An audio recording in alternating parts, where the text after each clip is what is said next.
Hello, my name is Pat Lingefeld. My wife Linda and I have had 3 boys go through Strong Rock. And I'd like to take a couple minutes just to talk about GOAL and the Georgia Qualified Education Expense Credit. It's a great program that provides scholarship money to students who attend private school.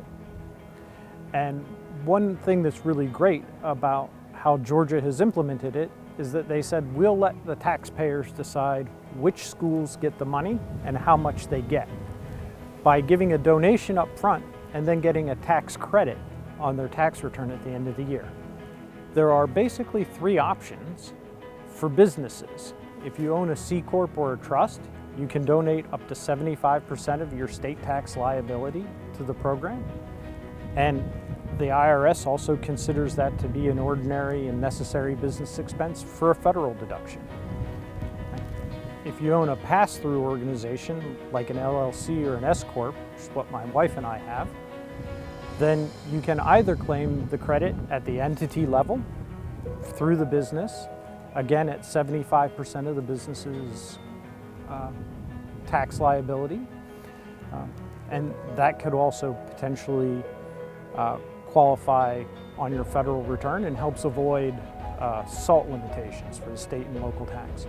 Or you can claim it at the individual level, up to $25,000 of your state tax liability, and you also get the same option. If it's an ordinary and necessary business expense, you could claim it as a federal deduction as well.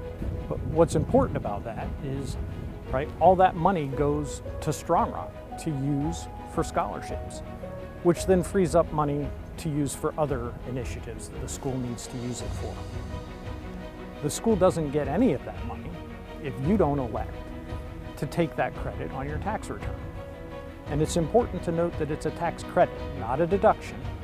Everything you give to the school comes right back to you in the form of a credit on your tax return. So it really is a win-win situation. The school gets money, and it doesn't cost you anything. It's just a way to designate where your state tax money is going to get used.